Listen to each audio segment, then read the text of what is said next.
తాకట్లో ఉన్న మీ బంగారాన్ని విడిపించి ఆ రోజు ఆన్లైన్ రేటుకి కొంటాం. Sharma gold company. నమస్కారం అండి, వెల్కమ్ టు సుమన్ టీవీ. నేను గీతాంజలి. ప్రస్తుతం మనతో పాటు వెరీ ఫేమస్ పర్సనాలిటీ ఉన్నారని చెప్పాలి. మోస్ట్ ట్రెండింగ్ పర్సనాలిటీ నందకిషోర్ గారు, అభ్యుదయ ఫౌండేషన్ CEO వారు. ఇప్పుడు వీడియోస్ ఎక్కడ ఆన్ చేసినా, ఏమైనా రీల్స్ చూసినా వారే కనిపిస్తున్నారు. ప్రధానంగా వారు చెప్పేటువంటి అంశం అందరినీ ఆకట్టుకుంటుంది, అవేర్నెస్ క్రియేట్ చేస్తుంది. అదే దేవాలయాలు ఏవైతే ఉన్నాయో అవి కేవలం కట్టడాలు, భారీ నిర్మాణాలే కాదు, అందులో ఒక శక్తి దాగుంది. అది అందరూ తెలుసుకుని ఈసారి దర్శనం చేసుకోవాలి అనేది నిజంగా చాలా మంచి అంశం కదా అది. ఇవాళ మరికొన్ని దేవాలయాల గురించి, అక్కడ ఉన్నటువంటి ఎనర్జీ సోర్సెస్ గురించి తెలుసుకుందాం. నందకిషోర్ గారితో మాట్లాడదాం. సార్ నమస్తే అండి. నందకిషోర్ గారు, వెరీ ఇంపార్టెంట్ అండ్ ఇంట్రెస్టింగ్ విషయం మాట్లాడుకుందామండి. ఎప్పుడు ట్రెండింగ్లో ఉంటారు అఖిలాండ కోటి బ్రహ్మాండ నాయకుడు వెంకటేశ్వర స్వామి వారు. తిరుమల అంటేనే ఒక ఎమోషన్ అని చెప్పాలండి. ఎన్నిసార్లు వెళ్ళినా మళ్ళీ మళ్ళీ వెళ్ళాలనుకోవడం, ఆ స్వామి రూపం మర్చిపోలేము, అసలు కళ్ళ ముందు కదలాడుతూనే ఉంటుంది. అయితే ఒకసారి మనం మాట్లాడినప్పుడు 7 చక్రాస్ యాక్టివేట్ అవుతాయి, మనం ఈ విధంగా ఉండాలి, చెప్పులు వేసుకోకుండా ఉంటేనే మరీ మంచిది అన్నట్టు చెప్పారు. అసలు యాత్ర ప్రారంభం దగ్గర నుంచి కూడా మొత్తంగా తిరుమల పైన అంతా తిరిగేటప్పుడు కావచ్చు, కొన్ని చూసేటప్పుడు కావచ్చు, ప్రదేశాలు కానీ, స్వామి దర్శనానికి వెళ్ళినప్పుడు కానీ అంటే ఎలా ఉంటుందండి? ఆ సైంటిఫిక్ రీజన్స్ మాట్లాడదాం. ఎక్కడెక్కడ ఏం జరుగుతుంది, ఈ 7 చక్రాస్ అసలు ఎలా యాక్టివేట్ అవుతాయి, ఎలా ఉండాలి, మనం ఏవేవి గ్రహించాలి, ఆ మైన్యూట్గా ఉన్నవన్నీ కూడా తెలియచేయండి. ఇది చాలా ఎలాబొరేటెడ్ టాపిక్ అండి తిరుమల గురించి. మనం డిస్కస్ చేస్తూ పోతే అడుగున డిస్కస్ చేస్తే మనకు ఒక సంవత్సరం టైం పట్టుద్ది ప్రతి ఒక్కటి. సో వాటిలో చాలా బ్రీఫ్గా, చాలా క్లుప్తంగా అతి ముఖ్యమైన వాటి గురించి కొన్ని మనం డిస్కస్ చేద్దాం. ఈ తిరుమల అంటేనే భూమి, శరీరం, మనసు, శక్తి, ఇవి అన్నీ కలిపి ఒక ఎనర్జీ ల్యాబొరేటరీ అండి. ఎక్స్పెరిమెంట్ చేయొచ్చు మీరు ఒకే చోట. ఒక భూమి, శరీరం, మనసు, శక్తి, ఇవన్నీ కలిపి చేసేదే ఒక ఎనర్జీ ల్యాబొరేటరీ అండి. సో అదేవిధంగా మన చక్రాలు ఏవైతే 7 చక్రాలు ఉన్నాయో అవే 7 కొండలు. లాస్ట్ టైం మనం మాట్లాడుకున్నప్పుడు 7 చక్రాలు. అందుకే వాటిల్లో ఉండే సర్పశక్తి కేంద్రాలు అవి. ఆ సర్పశక్తి కేంద్రాల్లో దాని అంతర్లీనంగా, భూమి అంతర్లీనంగా, ఇందాక మీకు చెప్పిన దాంట్లో భూమి అనే పదం ఎందుకు వాడాను అంటే, భూమి లోపల ఉండే ఆ లే లైన్స్ ఏవైతే, అంటే లే లైన్స్ అంటే LEY లే లైన్స్ అండి.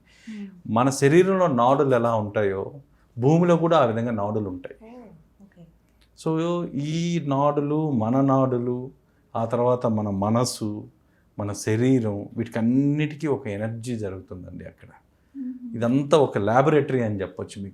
మీకు శక్తిలో, ప్రపంచంలో ఉన్న శక్తులన్నీ మీరు చూడాలి అంటే, ఒక ల్యాబొరేటరీ ఏదన్నా కావాలి అంటే మీరు అక్కడ చూసుకోవచ్చు. సో ఇక్కడ ఈ ప్రాంతంలోకి వచ్చేసరికి ఆ లోపల ఉన్న ఎర్త్ మెటల్స్ ఏవైతే ఉన్నాయో, నికెళ్ళు, ఆ తర్వాత జింకు, సల్ఫర్, కాపర్, ఇలాంటి ఎర్త్ మెటల్స్ అన్నీ కూడా ఆ రాళ్ళ అమెరికా ఏ విధంగా ఉంటుందంటే ఒక కాయిల్ రూపంలో చుట్టుకొని ఉంటుందండి. ఈ కాయిల్ రూపంలో చుట్టుకొని అక్కడ ఒక రసాయనిక చర్య, ఒక ఎలక్ట్రో నోడ్ జరిగి, ఆ ఎలక్ట్రో నోడ్లో నుంచి పుట్టుకొని వచ్చే ఎనర్జీ ఒక స్పైరల్ రూపంలో, high geomagnetic energy spiral రూపంలో, అంటే తిరుగుతూ తిరుగుతూ పైకి రావడం అంటారు దాన్ని. ఇలా తిరుగుతూ పైకి రావడం వల్ల మనం ఎప్పుడైతే తిరుమలలో మనం అడుగు పెడతామో, ఆ పాదం మోపినప్పటి నుంచి మన పాదాల్లో నుంచి కూడా ఆ శక్తి, కుండలిని శక్తి కూడా మీకు అదే విధంగా స్పైరల్ రూపంలో ఉంటుందండి. తిరుగుతూ ఉంటుంది మన లోపల. ప్రతి ఒక్క చక్రాలు ఏవైతే ఉన్నాయో, మన చక్రాలన్నీ కూడా మూలాధారంలో అవి నిద్రావస్థన స్థితిలో ఉంటాయి అందరికీ. ఎందుకు అంటే మనం నిద్రలేసి వాటిని యాక్టివేట్ చేసుకోం, మనం అవి వదిలేస్తాం. సో అవి ఎప్పుడు అవి నిద్రలోనే ఉంటాయి. ఎప్పుడైతే ఈ శక్తి ప్రసారం అనేది జరుగుతుందో మన పాదాల ద్వారా మన శరీరంలో, ఇవి ఏవైతే నిద్రావస్థలో ఉండేవన్నీ కూడా జాగృతం అవుతాయి. అక్కడ కుండలిని శక్తి, జియో మ్యాగ్నెటిక్ కుండలిని శక్తి అనేది మీకు ఒకటి యాక్టివేట్, జాగృతం అవుతుంది. అందుకే తిరుమల పైన మన పెద్దవాళ్ళు ఎప్పుడు చెప్తుంటారంటే, ఎప్పుడు కూడా మనము పాదరక్షకలతో తిరగకూడదు. ఎందుకంటే ఆ ఎనర్జీని మనం రిసీవ్ చేసుకోవాలి. స్వామికి ఏదో నష్టం కాదు, స్వామికి పాపం కాదు, ఆ ఎనర్జీని మనం రిసీవ్ చేసుకోలేము అన్నమాట. సో ఇదే విధంగా మనం స్టార్టింగ్కి వస్తే, మనం మొదటిది ప్రప్రథమంగా మనం అడుగు పెట్టేది అలిపిరి ముందు. ఇంత మునుపు ఒక నానుడి ఉండేది. అక్కడ పాదయాత్ర కానీ లేకపోతే తిరుమల యాత్ర ఎప్పుడు సంపూర్ణం కాదు అని. పాదయాత్ర ఎవరైతే లేదో మీకు అది సంపూర్ణం కాదు, ఆ యాత్ర సంపూర్ణం కాదు. దానికి చాలా సైంటిఫిక్ అనాలిసిస్ ఉందండి యాక్చువల్గా. ఆ పాదయాత్ర మీరు అక్కడ అడుగు పెట్టంగానే అడుగు పెట్టిన 1.5 నిమిషానికి అక్కడున్న కొన్ని వేల లే లైన్స్ ఏవైతే ఉన్నాయో ఆ సమూహం అంతా అలిపిరిలో ఉందండి స్టార్టింగ్లో. అందుకే అక్కడ పాదం పెట్టి అక్కడ ఒక టెంకాయ కొట్టి ఆ శక్తికి దండం పెట్టుకొని అక్కడి నుంచి స్టార్ట్ అవుతారు. స్టార్ట్ అవడానికి ఏంటంటే అక్కడ మీరు ఎప్పుడైతే అడుగు పెడతారో స్వామి ఎంట్రన్స్లో ప్రప్రదంగా అడుగు పెట్టిన వాళ్ళందరికీ కూడా ఆ పాయింట్లో మూలాధారం యాక్టివేషన్ అవుతుంది. సో ఇంత మునుపు మన పాత రోజుల్లో ఎవ్వరూ అలిపిరి నుంచి చెప్పులు వేసుకునేవాళ్ళు కాదు. అవునండి. ఆ తర్వాత ఈ శక్తికి దీనికి మీరు ఆ టోల్ గేట్ దాటి కొంచెం దూరం పోగానే వినాయక స్వామి గుడి వస్తుంది ఫస్ట్. ఎడం పక్కగా ఉంటుంది. మన ఆనవాయితీ ఏంటి? ఆనవాయితీ ప్రకారం అక్కడ వినాయక స్వామికి గణపతి స్వామికి ఎలాంటి అవాంతరాలు లేకుండా యాత్ర కంప్లీట్ చేయమని చెప్పి అక్కడ ఒక కొబ్బరికాయ కొట్టుకొని మీరు అక్కడి నుంచి స్టార్ట్ అవుతారు. దాన్ని సైంటిఫిక్గా మనం అనాలిసిస్ చేస్తే ఆ కేంద్రం మీకు ఏదైతే మూలాధారం యాక్టివేషన్ అవుతుందో మనం చెప్పులతో వీటితో అంతా ఉంటాం కాబట్టి అక్కడ కనీసం మీరు పాదం మోపుతారు. ఆ పాదం మోపే స్థలం ఏదైతే ఉందో అక్కడ మీ మూలాధారం యాక్టివేట్ అవుతుంది. మూలాధారానికి అధిపతి ఆయనే కదా, గణపతే కదా అధిపతి.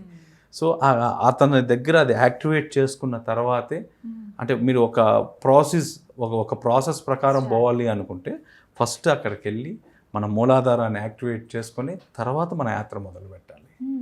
సో మన యాత్ర మొదలుపెట్టిన తర్వాత మీకు ఆ నడక మార్గం ఎవరైతే నడుస్తారో వాళ్ళకు ఉండే బెనిఫిట్స్ మాట్లాడుకుంటారు. వాళ్ళు మెట్టు ఎక్కే కొద్దీ ఒక్కొక్క మెట్టు ఆ ఫుట్స్కి ఒక మర్దన జరిగి వాటిల్లో ఉండే ఒక్కొక్క నాడి, ఎందుకంటే మనకు సంబంధించినవన్నీ కూడా మన పాదాలకు దగ్గరే ఉంటాయి ఆ నాడులన్నీ కూడా.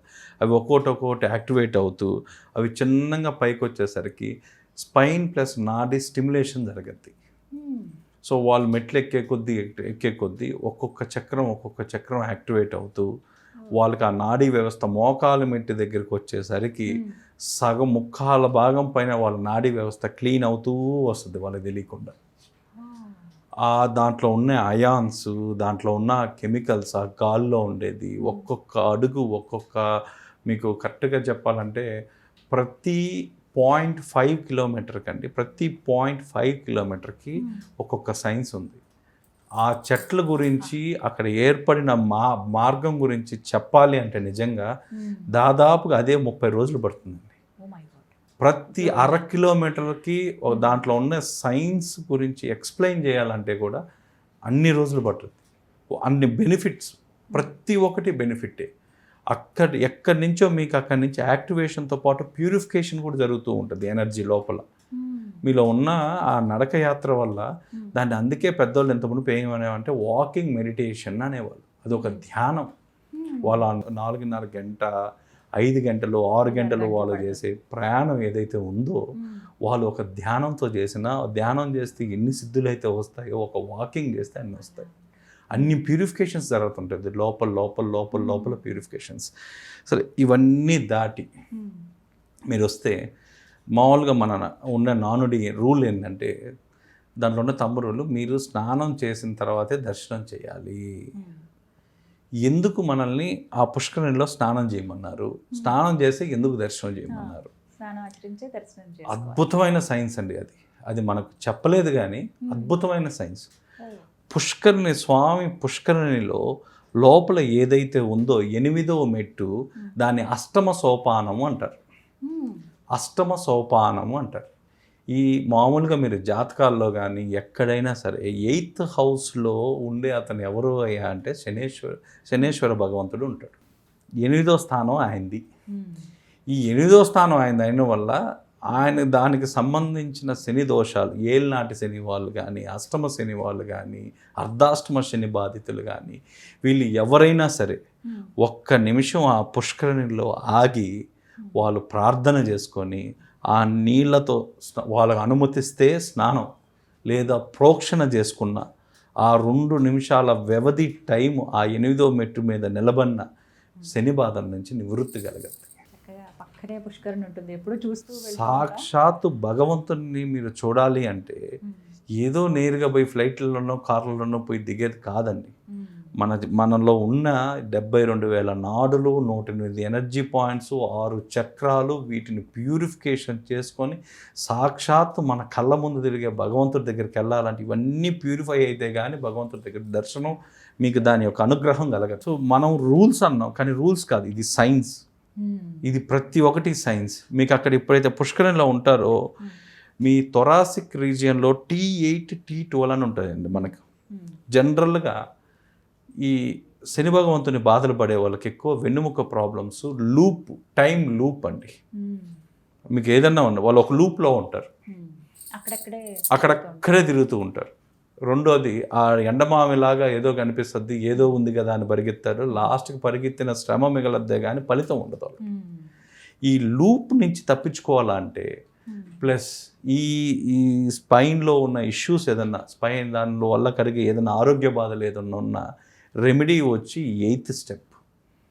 అందుకే ఆ 8th స్టెప్లో ఖచ్చితంగా ప్రతి ఒక్కరు ఒక నిమిషం ఆగి ప్రార్థన చేసుకొని దాంట్లో ఉన్న ఆ నియమం ఏందో చూసుకొని ఆ తర్వాత ఆ ఒక్క నిమిషం మీరు నిలబడడం తర్వాత మీకు ఒక ధైర్యం, ఒక స్థిరత్వం వస్తుంది.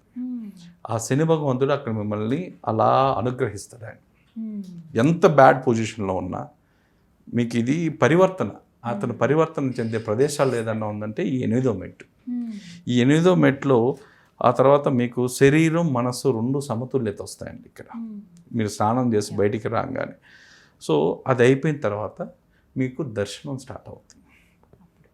మీరు గర్భగుడి, మీరు అసలు మీకు దాంట్లో ఇంకా చెప్పాలి అంటే ఆ గుడి ప్రాంగణంలో మీరు గడపలోకి అడుగు పెట్టినప్పటి నుంచి మీ లోపల జరిగే కెమికల్ రియాక్షన్ గురించి చెప్పాలంటే నిజంగా ఒక చాలా గంటలు కావాలి, మనకు చాలా రోజులు కావాలి.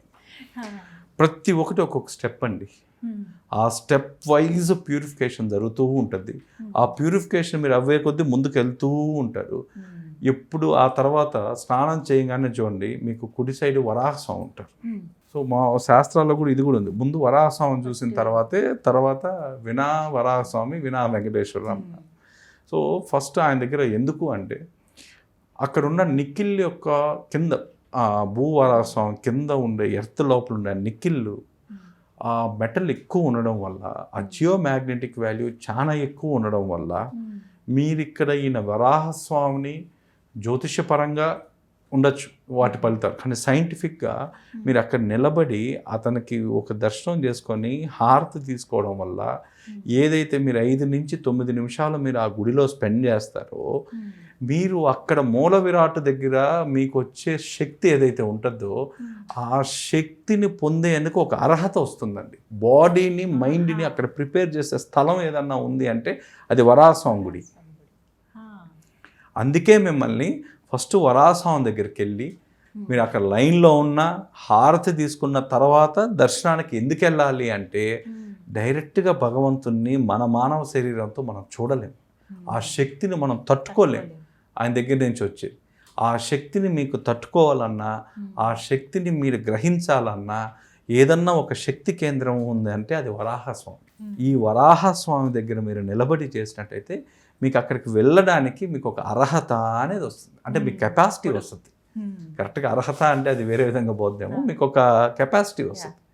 ఆ కెపాసిటీని మీరు తీసుకున్న తర్వాత అప్పుడు మీరు మెయిన్ దేవుడికి వెళ్తే పరిపూర్ణ అనుగ్రహం అనేది కలుగుతుంది, దర్శనం పూర్తయినట్టు. సో ఈ విధంగా అండి మీరు జరిగినప్పటి నుంచి మీ బాడీలో ఒక్కొక్కటి మైక్రో లెవెల్ అండి.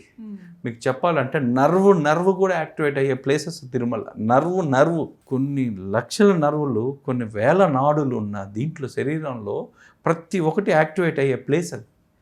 అట్లా యాక్టివేట్ చేసుకుంటూ ఇది యాక్టివేట్ కావడం వల్ల మీ బాడీలో ప్యూరిఫికేషన్ చేసుకుంటూ ఈ ప్యూరిఫికేషను ఇవన్నీ చేసినవన్నీ దైవ దర్శనానికి మీకు ఒక బలాన్ని ఇస్తూ ఆ బలంతో మీరు ఎక్కడైతే అక్కడికి వెళ్తారో అప్పుడు ఆయన దర్శనం జరుగుతుంది. సో వీటిలో ఏ స్టెప్ స్కిప్ చేసినా వాళ్ళకి నష్టం లేదండి, భగవంతుడికి నష్టం లేదు, ఎవరికి నష్టం లేదు. నష్టపోయేది ఏదంటే మనం వెళ్ళిన వాళ్ళం కోరికలతో కాదు, అసలు మన ఎనర్జీ యాక్టివేషన్ అయ్యే ప్లేసెస్. ఆ తర్వాత మీరు చూసినట్టయితే ఇప్పుడు స్వామివారి గురించి స్వామివారి గురించి కానీ మీరు చూసినట్టయితే స్వామిది విగ్రహం మీరు ఏదైతే చూస్తారో అది ఇప్పుడు వెచ్చగా ఉంటుందండి. వెచ్చదనం ఉంటుంది. స్వామికి ఎందుకు రోజు నువ్వుల నూనెతో కానీ కస్తూరితో చందనంతో అభిషేకం చేస్తారండి. ఈ అభిషేకం చేయడం వల్ల ఏంటంటే ఎక్కడ ఎనర్జీ లీకేజ్ లేకుండా చేస్తారు. అనుకున్న ఎనర్జీ ఎక్కడ లీక్ కాకుండా దాన్ని ఏమంటారంటే స్టోన్ పోర్స్ సీల్ అంటారండి దాన్ని. యాక్చువల్గా బయో ఎనర్జీ ప్రిజర్వేటింగ్ కోటింగ్ అంటారు దాన్ని. బయో ఎనర్జీ ప్రిజర్వేషన్ కోటింగ్ అంటారు.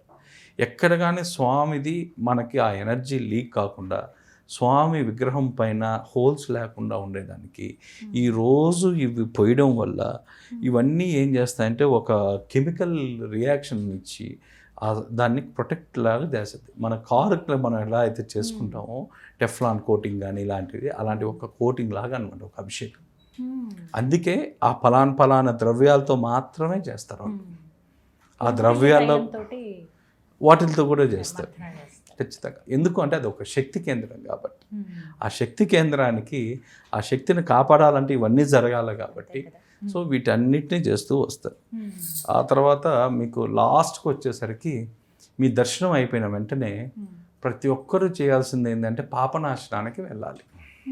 దర్శనం తర్వాత అండి, దర్శనం ముందర కాదు, దర్శనం తర్వాత వెళ్ళాలి.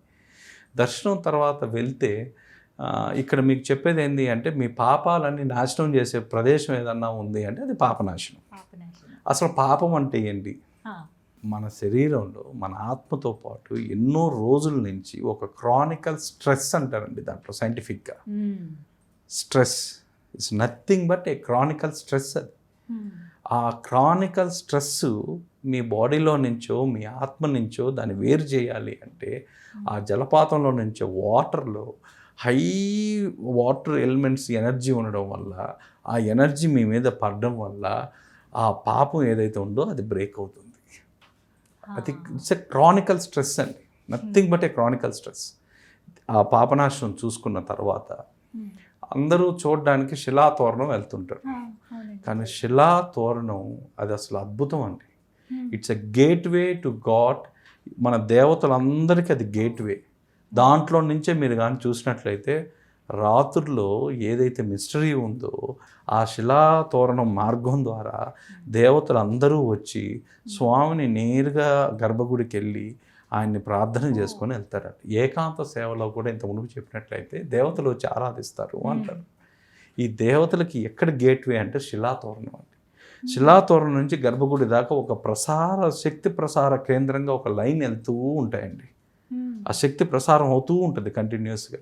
అది మీరు ఫీల్ కావాలంటే నైట్ మీరు శిలాతోరణం దగ్గర కానీ జపంలో కానీ కూర్చోగలిగితే మీరు ఫీల్ అవుతారు ప్రత్యక్షంగా. ఇవన్నీ సైన్స్తో పాటు అక్కడ ఏర్పడిన స్టోన్స్ అవన్నీ న్యాచురల్గా ఏర్పడినవన్నీ. అదొక అద్భుతం. అసలు ఆశ్చర్యపోతాం అలా ఎలా ఉన్నాయి, ఒక్కొక్కరా ఎలా అతుక్కుని అలా ఉండిపోయాయి అని అనిపిస్తుంటుంది. ఎలా ఉన్నాయని చూస్తాం కానీ ఎందుకున్నాయని మాత్రం ఆలోచించాం. అది అక్కడ వచ్చింది. ఎందుకున్నాయని ఆలోచించగలిగితే ఇట్స్ ఎ గేట్వే. ప్రతి ఒక్క దేవతలు సప్త ఋషులు అందరూ ఆ మార్గం ద్వారానే వచ్చి స్వామిని, ఇప్పుడు ఎలా మన అలిపిరి నుంచి మనకు మార్గం ఉందో దేవతలకు ఉన్న మార్గం ఏదన్నా ఉంది అంటే అది శిలాతోరణం. అందుకే మీరు శిలాతోరణం దగ్గర కూర్చొని ఎవరికైనా సరే అండి మీరు ఆటోమేటిక్గా ధ్యానం కానీ చేయగలిగితే మీ మనసులో మీరు ఎప్పటి నుంచో ఒక 20-30 సంవత్సరాల నుంచి మీరు చేసే ధ్యానం ఎంత శక్తి ఉంటుందో అక్కడ ఒక 20 నిమిషాలు 10 నిమిషాలు చేయడంతోనే వస్తుంది ఆ ప్రదేశం. అది అత్యంత పవర్ఫుల్ అండి. అది ఆ తర్వాత లాస్ట్ది వచ్చేసరికి జపాలి. ఫేవరెట్ ప్లేస్ అందరికీ, ఫేవరెట్ ప్లేస్ ప్రతి ఒక్కరికి కూడా అది చాలా ఫేవరెట్ ప్లేస్. జపాలి ఖచ్చితంగా వెళ్ళాల్సిందే. అంజనడి దగ్గరికి వెళ్ళంగానే ఫస్ట్ మీకు యాక్టివేట్ అయ్యేది ఆజ్ఞాచక్రం. అడుగు పెట్టంగానే ఆ చెట్లల్లో ఉన్న గాలి కూడా, ఆ గాలిలో నుంచి కూడా ఒక శక్తి ప్రసారం అనేది జరుగుతుంది అంటే నిజంగా ఆశ్చర్యచకితం. ఆ గుహ ఉందండి, స్వామి ధ్యానం చేసి స్వామి తపస్సు చేసిన గుహ ఉంది జపాలిలో. ఆ గుహని వెళ్ళి ఆ గుహ దగ్గరికి వెళ్తూ ఉంటే ఇప్పటికీ ఆ మెడిటేషనల్ వైబ్స్ అనేవి ప్రతి ఒక్కరికి వస్తాయండి. ఆ రేడియస్లో ఆటోమేటిక్గా మీకు ఒక శక్తి కేంద్రం, ధ్యాన కేంద్రం ఏదన్నా ఉంది అంటే తిరుమలలో మీరు వెళ్ళి ప్రశాంతంగా ధ్యానం చేసుకోవాలా, ఒక మెడిటేషన్ కావాలా నాకు అంటే వాళ్ళందరికీ కూడా Japali. It's a place of meditation. ఆ పవర్నంతా మీరు ఎక్స్పీరియన్స్ అయ్యి మీరు కావాలంటే ఇలాంటి ప్రదేశాలకు మీరు వచ్చినప్పుడు తొందరగా వచ్చి తొందరగా పోవడం అనేది హడావుడి ఉండకూడదండి. ప్రశాంతంగా కూర్చొని దాన్ని మనం అనుభవించి మనం ఫీల్ అయితే కానీ అవి మనకు చెప్పుకోలేం, అది ఒక ఎక్స్పీరియన్స్గా మారదు. సో ఇలాంటి జపాలి లాంటి ప్లేసెస్లో మీరు 15 నుంచి 16 నిమిషంలో కూర్చోగానే 16వ నిమిషం నుంచే మీకు యాక్టివేషన్ కావడం అనేది మొదలవుతుందండి. ఇది మీకు జపాలి నుంచి మళ్ళీ తిరిగి ఆ డ్యామ్ దాకా, అంటే దాదాపుగా సుమారు 2.9 కిలోమీటర్ల దాకా ఈ రేడియస్ ఉంటుంది. ఆ పవర్ ఉంటుంది, అదంతా కూడా ఆ జపాలితో పవర్ ఉంటుంది. వాళ్ళు ఎలాగో నడుచుకుంటూ వెళ్ళాల్సిందే, మెట్లు ఎక్కి దిగి ఇలా ఉంటుంది. సుమారుగా కిలోమీటర్ పైన ఉంటుంది. మీకు అది వచ్చేసిన తర్వాత కూడా దాదాపుగా 2.9 కిలోమీటర్ల దాకా ఆ శక్తి ప్రసారం అనేది అక్కడ జరుగుతూనే ఉంటుంది కంటిన్యూస్గా. దేవాలయం పైన ఇప్పుడు ఆంజనేయ స్వామి దేవాలయం ఉంటుంది, అక్కడ మెడిటేషన్ చేసుకుంటే మంచిది అంటారా? అక్కడ ఆ ప్రాంతం అంతా అండి, ఆ ప్రాంతం మరీ గుహ అయితే మరీ ఇంపార్టెంట్, పైకి వెళ్ళాల్సింది. మీకు ఆ ఆలయ ప్రాంగణం కింద నుంచి ఆ మెట్ల కాడ నుంచి ఆ చెట్టు కింద కూర్చున్న ఒక రాయి మీద కూర్చున్నా కూడా మీకు ఆ కేంద్రం అనేది, ఆ మనసు అనేది ఈజీగా మీకు ధ్యానం కుదురుతుందండి. ఆ గాలిలో కూడా మీకు ఒక శక్తి ఉందంటే నమ్ముతారు. ఆ వీచే గాలిలో ఆ చెట్లలో కూడా ఒక ఎనర్జీ ఉందండి. ఆ చెట్ల కింద ఉండడం వల్ల, ఆ చెట్లు ఆ గాలి మీరు పీల్చడం వల్ల కూడా మీకు తెలియకుండానే మీకు ప్యూరిఫికేషన్ జరుగుతూ ఉంటుంది. సో ఇలాంటిది తిరుమల గురించి ఇంకా మనం కొన్ని డీప్గా నెక్స్ట్ దాంట్లో మనం మాట్లాడుకుందాం. ఇప్పుడు ఇచ్చిన ఇన్ఫర్మేషన్ అయితే చాలా వాల్యుబుల్ ఇన్ఫర్మేషన్. వచ్చేస్తున్నాం తిరుమల వాస్తవానికి మాట్లాడుకుంటూ ఓపెన్గా చెప్తే అండి, హడావిడి 2 రోజులు కరెక్ట్ టైం, ఈ టైంకి దర్శనం ఉందంటే ఆ ముందే బయలుదేరుతాము. జపాలి కొంతమంది అయితే స్కిప్ చేస్తూ ఉంటారు, నెక్స్ట్ సారి వెళ్దాం లేదు, కొంతమంది వెళ్ళి వచ్చేస్తూ ఉంటారు వెంటనే. అలా కాకుండా అక్కడ ఎనర్జీని అందుకోవాలంటే ప్రిపేర్డ్గా ఉంటే ఇంకా బాగుంటుంది. అంటే మన బాడీని మనం సిద్ధం చేసుకొని వెళ్ళాలి. ఎందుకంటే మీరు చూసేది ఏ విగ్రహాన్ని కాదు, సాక్షాత్తు మన కలియుగ భగవంతుని చూస్తున్నాం. మీరు భగవంతుని ఎక్కడో స్వర్గంలోనో ఎక్కడోనో ఏదో ఋషులు తపస్సు చేస్తున్నో చూడడం లేదండి, మన కళ్ళతో మీరు అక్కడికి వెళ్ళి చూడగలుగుతున్నారు. సో ఇలాంటి భగవంతుని చూడాలంటే ముందు మనం దానికి ఒక అర్హత, మన ప్యూరిఫికేషన్స్ ఇవన్నీ చేసుకోవాలండి. అర్హత అనే పదం కన్నా మనం ప్యూరిఫై చేసుకోవాలి. అందుకే ప్రతిరోజు కూడా నేను అందరికీ చెప్పేది, ఈ శరీరం అంటే మాంసం ముద్ద కాదు, దీంట్లో ఒక శక్తి ఉంది. ఆ శక్తికి సంబంధించింది ఆ 72,000 నాడులు, 108 ఎనర్జీ పాయింట్స్ ఇవన్నీ ఉన్నాయి. మీరు సెల్ ఎలా వెళ్తే రోజు వెళ్ళి రీఛార్జ్ మనం ఎలా బ్యాటరీ ఛార్జింగ్ పెట్టుకుంటామో, మనలో ఉన్న శక్తిని రోజు ఛార్జింగ్ చేసుకోవడానికి మనం దేవాలయాలకు వెళ్ళాలండి. సో మీరు ఏ కోరికలు లేకపోయినా మనం ఛార్జ్ చేసుకుంటాం. ఇవి వాడకపోవడం వల్ల సెల్ అయినా కొన్ని రోజులకి మీరు ఛార్జింగ్ పెట్టకపోతే ఎంతసేపు వస్తుందండి, ఒక 6 అవర్స్ 7 అవర్స్ వస్తుంది. సో మనకు కూడా అంతే కదండి, మనం ఛార్జింగ్ చేసుకోకుండా వదిలేస్తే ప్రాబ్లమ్స్ వస్తూ ఉంటాయి. ఏదైనా మీరు కార్ బ్యాటరీ తీసుకున్నా సరే దానికి ఇంత అని ఒకటి ఉంటుంది, స్పెసిఫిక్గా ఒక లిమిట్ ఉంటుంది దానికి. ఆ బ్యాకప్ టైం లోపల మనం వెళ్ళి మనం చేసుకోకపోతే ఏమవుద్ది అంటే అక్కడి నుంచి రిపేర్లు స్టార్ట్ అవుతాయి, అవే హెల్త్లు అవుతాయి, అవే సిక్నెస్లు అవుతాయి, అవే ఇంకా రకరకాల ప్రాబ్లమ్స్ అవుతాయి. ఎప్పుడైతే మనం ఆలోచన ధోరణి మారాలండి, మన ఆలోచన ధోరణి మారి ఎప్పుడైతే ఈ దేవాలయాలు మన ఎనర్జీని మనం రీఛార్జ్ చేసుకునే ప్రదేశాలని మనం భావిస్తామో, ఆ తర్వాత కూడా ఇంకొకటి కూడా ఉందండి దీని దేవాలయాలకు సంబంధించి. మన అవసరం తీర్చేది భగవంతుడైతే మన ఆకలి తీర్చేది దేవాలయం. సో ఈ దేవాలయంలో మన ఋషులు అందరూ కూడా టెక్నికల్గా ఫస్ట్ నుంచి 2 పూట్ల అన్నదానం అని పెట్టేవాళ్ళండి. ఖచ్చితంగా దేవాలయం అంటేనే 2 పూట్ల అన్నం పెట్టాలి, ఇది ఆచారం. మన దేవాలయాల్లో ఎన్నో సనాతన ధర్మంలో ఉన్న ఆచారం ఏంటంటే ప్రతి దేవాలయం ఆకలి తీర్చాలి, దానికి 2 పూట్ల అన్నం పెట్టాలండి. ఋషులు ఎందుకు అన్నం పెట్టారనే దానికి మేము కూడా చాలా కథల్లో చూసి ఇది ఒక ఆచారం అనుకున్నాం, ఇది ఒక ఆర్థోడాక్స్ అనుకున్నాం. కానీ ఏ వ్యక్తి అయితే అక్కడికి వచ్చి అన్నదానం చేస్తాడు, ఆలయ ప్రాంగణంలో అన్నదానం చేస్తాడు, ఆ అన్నదానం చేసే వ్యక్తికి ఏదన్నా ఒక సపోజ్ లాంగివిటీ లేదనుకోండి, దీర్ఘాయుషు కాదు అల్పాయుషు అనుకోండి, అతను దీర్ఘాయుషుగా మారుతున్నాడు, అతనికి ఆయుష్ పెరుగుతుంది. సైంటిఫిక్గా ఇట్ ఈస్ ప్రూవన్. మీకు పలానా చక్రం అక్కడికి వెళ్ళి ఆలయ ప్రాంగణంలో మీకు అన్నదానం చేయడం వల్ల, మీ చేత్తో మీరు వడ్డించడం వల్ల అవతల పక్క దాన్ని రిసీవ్ చేసుకునే వాళ్ళు మనం ఏదో బ్లెస్సింగ్స్ అంటాం, వాళ్ళ కడుపు సంతోషం అంటాం ఏదన్నా, కానీ అక్కడ ఒక సైన్స్ ఉందండి. వాళ్ళు వదిలే ఆ ఆనందం, వాళ్ళ కళ్ళల్లో నుంచి వచ్చే, వాళ్ళ ఆరాలో నుంచి వచ్చే శక్తి ఏదైతే ఉందో, అది ఎవరైతే అన్నదానం చేస్తారో వాళ్ళ లాంగ్విటీ పెరగద్దండి. అందుకే ప్రతి గ్రామంలో చూడండి, ప్రతి గ్రామంలో ఇంత మునుపు మన దేవాలయాలు ఉండేటప్పుడు 2 పూట్ల ఆ చుట్టుపక్కల దేవాలయాల్లో ఉండే ఇంట్లో వాళ్ళు ఈరోజు ఉభయం మాది, మధ్యాహ్నం ఉభయం మాది, సాయంత్రం ఉభయం మాది, మాకు 5 మందికి పెట్టే స్తోమత ఉంటే మేము 5 మందికి పెట్టుకుంటాం, 100 మందికి పెట్టే స్తోమత ఉంటే 100 మంది, ఈ సోమవారం నాది, ఈ మంగళవారం నాది అని ఇలా పంచుకొని గ్రామాల్లో ప్రతి ఇంట్లో అండి వాళ్ళు వచ్చి అన్నదానం చేసేవాళ్ళు. ఒకవేళ శక్తి లేకపోతే ఒక్కొక్కరు ఒక్కొక్క ఐటెం ఇచ్చేవాళ్ళు. ఈరోజు మా బియ్యం, కూరగాయలు ఒకరు, పప్పులు ఒకరు, ఉప్పులు ఒకరు, అందరూ వేసి. కానీ ఇది ఇళ్లలో చేస్తే రాదండి, ఆ దేవాలయంలో ఆ శక్తి కేంద్రంలో జరగాలి. శక్తి కేంద్రంలో ఎప్పుడైతే ఈ అన్నదానాలు జరగడం అంటూ మళ్ళీ స్టార్ట్ అవుతాయో ఆటోమేటిక్గా శక్తి ప్రసారం అనేది బ్రహ్మాండంగా జరగదు. అది మనకు లాభం, అది దేవుడికి లాభం కాదు, దేవాలయానికి లాభం కాదండి, మనకు లాభం. మెడికల్ బెనిఫిట్ కూడా ఏంది అంటే, ఎవరన్నా ఈ అల్పాయుష్తో ఇలాంటి వాటితో ఇబ్బందులు పడుతుంటే ఫర్ లాంగ్విటీ, దీర్ఘాయుష్ కోసం హోమాలు వీటికన్నా అన్నదానాలు బెస్ట్. అన్నదానాలు చేసేవాళ్ళు, అది కూడా దేవాలయంలో. ఈరోజు మన వాళ్ళు గురువారం ఒకరోజు చేసి మిగతా రోజులు గమ్మున ఉంటున్నారు. అది కాదండి, ప్రతిరోజు 2 పూటలు పెట్టాలనేది మన ఆచారం. ఈ 2 పూట్ల అన్నం పెట్టడం వల్ల ఎంతమందికైనా, ఒక 10 మందికైనా ఆ శక్తి కేంద్రానికి ఒక శక్తి, అదనపు శక్తి వస్తుందండి ఆ దేవాలయానికి. ఆ శక్తి ఎవరైతే దాత ఉంటారో ఆ దాతకు కూడా దేవాలయం పంచద్ది ఆ శక్తి కేంద్రం. దాంట్లో నుంచి ఈ లాంగ్విటీ అనేది వస్తుందండి. ఇది కూడా అంటే మేబీ చాలా మందికి తెలియదు, కొంతమంది పాటించట్లేదు వస్తుంది. కానీ ఇప్పుడు ఈ మాటతో కనీసం పాటిస్తే ఇంకా బాగుంటుంది. చాలా సంతోషం.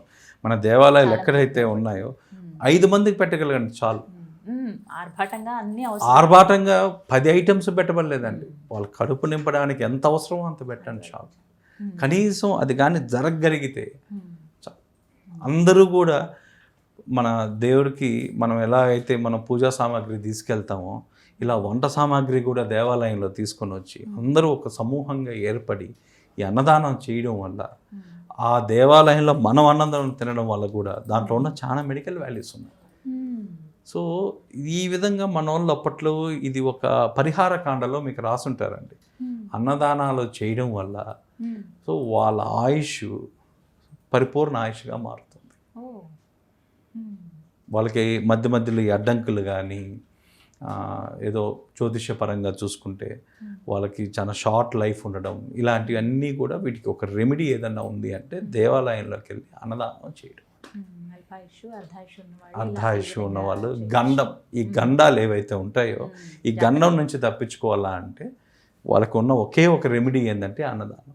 అందుకండి ఈ అన్నంలో మీరు ఇంతకుముందు పాత రోజుల్లో ఎవరికన్నా అది ఏ వ్యాధో తెలియక విపరీతమైన జ్వరం వచ్చి విపరీతమైన ఇది ఉండేటప్పుడు కూడా మీరు చూసినట్టయితే వాళ్ళని ఒక మంచం మీద పనుకోబెట్టి కింద అన్నాన్ని, వేడి అన్నాన్ని ఒక కుంభంలాగా పోసేవాళ్ళు. ఆ కుంభం పోసినప్పుడు అక్కడి నుంచి వచ్చే ఆవిరి ఏదైతే స్టీమ్ ఉందో స్టీమ్ థెరపీ జరిగేది. స్టీమ్ బాత్లో మనం ఇప్పుడు చూస్తున్నాం, స్టీమ్ థెరపీ మన పురాతనంలో ఉంది. అది ఆ స్టీమ్తోనే ఆ హెల్త్ రికవర్ అయ్యేది. ఆ చక్రాసు, ఆ ఎనర్జీ పాయింట్స్ అవన్నీ కూడా ఆ అన్నంలో ఉన్న శక్తి ఏదైతే ఉందో అది హీల్ చేసేది. సో ఈ విధంగా మనం ప్రతి ఒక్కరు కూడా మన ఎనర్జీని మనం పోయి రీఛార్జ్ చేసుకుంటూ దాన్ని యాక్టివేట్ చేసుకుంటూ ప్రతిరోజు చేయగలిగితే ప్రతిరోజు ఈ అన్నదానాలు అనేవి మళ్ళీ ఎప్పుడైతే స్టార్ట్ అవుతాయో దేవాలయంలో అసలు ఇంకొక 10 సంవత్సరాలకి జీవనోద్ధరణ అనే పదం ఎవరి నోట్లో రాదండి. మేము అందుకే మా అభ్యుదయలో మా నెక్స్ట్ మిషన్ ఏంటి అంటే ప్రతిరోజు ప్రతి హిందువు ₹1 డొనేట్ చేస్తే మన ఆలయాలు మనం బాగు చేసుకుందాం.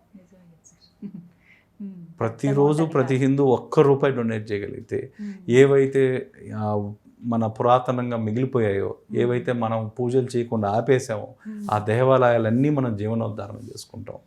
రూపాయికి మేము విలువ తెచ్చిన వాళ్ళం అవుతాం. ఇప్పుడు దాకా రూపాయికి ఉన్న చెడ్డ పేరు, రూపాయి ఏం చేస్తావు అంటే భార్యాభర్తను విడగొడతాను, తండ్రి కొడుకును విడగొడతాను అన్న రూపాయిని, ఆ రూపాయి మళ్ళీ ఇప్పుడు ఏం చేస్తావు అంటే నేను పునర్జీవనం చేస్తాను, ప్రతి ఆలయాన్ని నేను మళ్ళీ పునర్జీవనం చేస్తాను అంటుంది.